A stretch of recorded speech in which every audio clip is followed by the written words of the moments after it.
Hi hello welcome back to my YouTube channel. ನಾನು ನಿಮ್ಮ ಪ್ರೀತಿಯ ಶಿಲ್ಪ. ಹಾಗೆ ನನ್ನ ವಿಡಿಯೋ ಯಾರಿಗೆಲ್ಲ ಇಷ್ಟ ಆಗಿದೆ ಅಂದ್ಕೊಳ್ತಿದ್ದೀರೋ ಅವರಿಗೆಲ್ಲ ಪ್ಲೀಸ್ ಲೈಕ್ ಮಾಡಿ, ಶೇರ್ ಮಾಡಿ, ಹಾಗೆ ಮರಿದಿರ ಸಬ್ಸ್ಕ್ರೈಬ್ ಮಾಡ್ಕೊಳ್ಳಿ. ಇವತ್ತು ಮಾರ್ನಿಂಗಿಂದ ಸ್ಟಾರ್ಟ್ ಮಾಡ್ತಾ ಇದ್ದೀನಿ ವಿಡಿಯೋ. ಹಾಗೆ ಇವತ್ತು ಮಾರ್ನಿಂಗು ಹಸಿಕಾಯಿ ಗೊಜ್ಜು ಅಂತಾರೆ, ಅದು ಮಾಡೋಣ ಅಂದ್ಬಿಟ್ಟು ಎಲ್ಲ ಪ್ರಿಪ್ರೇಷನ್ ಮಾಡ್ಕೊಳ್ತಾ ಇದ್ದೀನಿ. ಇದಕ್ಕೇನು ಇಲ್ಲ, ಸಿಂಪಲ್ಲಾಗಿ ಬೇಳೆ ಏನೂ ಹಾಕಬೇಕಾಗಿಲ್ಲ, ಪೌಡರ್ಸ್ ಏನೂ ಬೇಕಾಗಿಲ್ಲ, ಏನೂ ಬೇಕಾಗಿಲ್ಲ.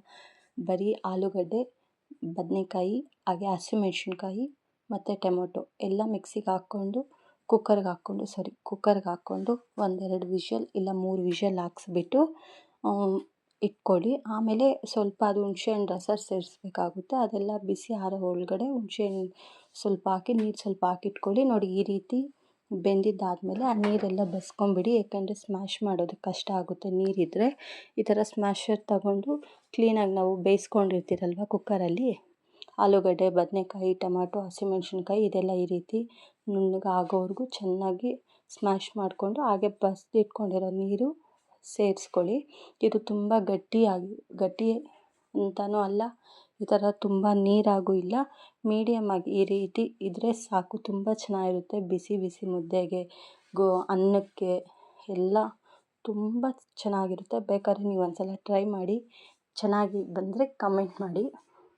ಹಾಗೆ ಇನ್ನು ಯಾವೆಲ್ಲ ರೆಸಿಪಿ ಬೇಕು ಅಂದ್ಬಿಟ್ಟು ನಿಮ್ಗೆ ಯಾವುದೆಲ್ಲ ತಿಳ್ಕೊಬೇಕು ಅಂದ್ಕೊಂಡಿದ್ದೀರೋ ಅದು ಕಮೆಂಟ್ ಮಾಡಿ, ನಾನು ತಪ್ಪದೆ ಟ್ರೈ ಮಾಡ್ತೀನಿ. ಹಾಗೆ ಕೊನೆಗೆ ಉಪ್ಪು ಸೇರಿಸ್ಕೊಂಡು ರುಚಿಗೆ ತಕ್ಕಷ್ಟು ಎಷ್ಟು ಬೇಕೋ ಅಷ್ಟು ನೀರೇನಾದರೂ ಆ್ಯಡ್ ಮಾಡ್ಕೋಬೇಕು ಅಂದ್ಕೊಂಡಿದ್ರೆ ಆ್ಯಡ್ ಮಾಡ್ಕೊಳ್ಳಿ.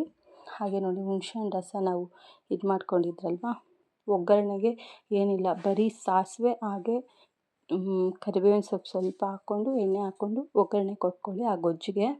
ಆಮೇಲೆ ಹುಣಸೆಹಣ್ಣು ರಸ ತೆಗೆದು ಅದ್ರಿಗೆ ಸೇರಿಸ್ಬಿಟ್ಟು, ಹಾಗೆ ಸಣ್ಣಗೆ ಕಟ್ ಮಾಡಿ ಇಟ್ಕೊಂಡಿರೋಂಥ ಈರುಳ್ಳಿ, ಕೊತ್ತಂಬರಿ ಸೊಪ್ಪು ಜಸ್ಟ್ ಅಷ್ಟೇ ಸೇರಿಸ್ಕೊಂಡ್ರೆ ತುಂಬ ಟೇಸ್ಟಿಯಾಗಿರುವಂಥ ಹಸಿಕಾಯಿ ಗೊಜ್ಜು ರೆಡಿಯಾಗುತ್ತೆ.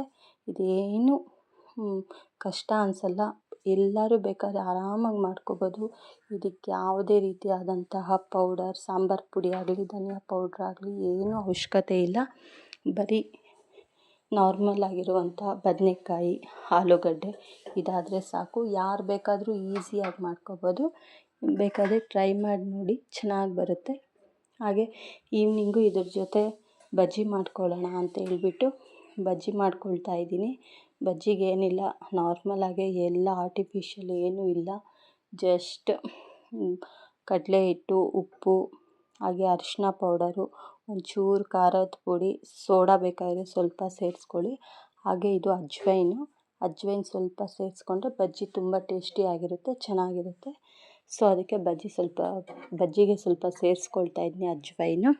ಹಾಗೆ ಒಂಚೂರು ಜೀರಿಗೆ ಪುಡಿ ಸೇರಿಸ್ಕೊಂಡು ರುಚಿಗೆ ಎಷ್ಟು ಬೇಕೋ ಅಷ್ಟು ಉಪ್ಪು ಸೇರಿಸಿ ಕಲಿಸ್ಕೊಳ್ಳೋದೆ. ನೀರು ಒಂದೇ ಸಲ ಜಾಸ್ತಿ ಹಾಕಕ್ಕೆ ಹೋಗಬೇಡಿ, ನೋಡಿಕೊಂಡು ಎಷ್ಟು ಬೇಕೋ ಅಷ್ಟು ಹಾಕ್ಕೊಳ್ಳಿ. ಸ್ಪೂನಲ್ಲೆಲ್ಲ ಕಲಸೋದಕ್ಕಾಗಲ್ಲ, ಯಾಕಂದರೆ ಗಂಟಾಗಿಬಿಡುತ್ತೆ. ಅದಕ್ಕೆ ಕೈಯಿಂದನೇ ಕಲಸೋಣ ಅಂತೇಳಿ. ಹಾಗೆ ಈ ವಿಡಿಯೋ ಎಲ್ಲಿಂದ ನೋಡ್ತಾ ಇದ್ದೀರಾ ಅಂತ ಹೇಳಿ ಪ್ಲೀಸ್ ಕಮೆಂಟ್ ಮಾಡಿ. ಯಾವ್ಯಾವ ಕಡೆಯಿಂದ, ಅಂದರೆ ಯಾವ ಊರಿಂದ ನೋಡ್ತಾ ಇದ್ದೀರಾ ಅಂದ್ಬಿಟ್ಟು ಕಮೆಂಟ್ ಮಾಡಿ.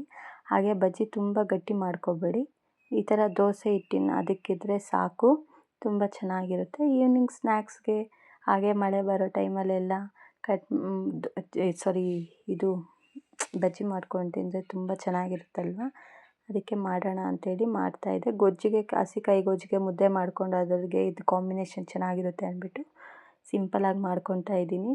ಹಾಗೆ ಒಂದು ಸೈಡ್ ಎಣ್ಣೆ ಇಟ್ಕೊಂಡು ಬಜ್ಜಿ ಎಲ್ಲ ಕಟ್ ಮಾಡ್ಕೊಳ್ತಾ ಇದ್ದೀನಿ ನೋಡಿ. ಹಾಗೆ ಇದು ಔಟ್ಸೈಡ್ ಎಲ್ಲ ಸಿಗುತ್ತಲ್ವ ಹೋಟ್ಲಲ್ಲಿ, ಆ ರೀತಿ ಕ್ಯಾರೆಟು, ಈರುಳ್ಳಿ, ಕೊತ್ತಂಬರಿ ಸೊಪ್ಪು, ಒಂಚೂರು ಅರಿಶಿನ, ಮತ್ತು ಅರಿಶಿನ ಅಲ್ಲ ಉಪ್ಪು, ಲೆಮನ್ನು ಎಲ್ಲ ಸ್ಕ್ವೀಸ್ ಮಾಡಿಬಿಟ್ಟು ಬಜ್ಜಿ ಮೇಲೆ ಹಾಕ್ಕೊಂಡು ತಿಂದರೆ ಚೆನ್ನಾಗಿರುತ್ತೆ.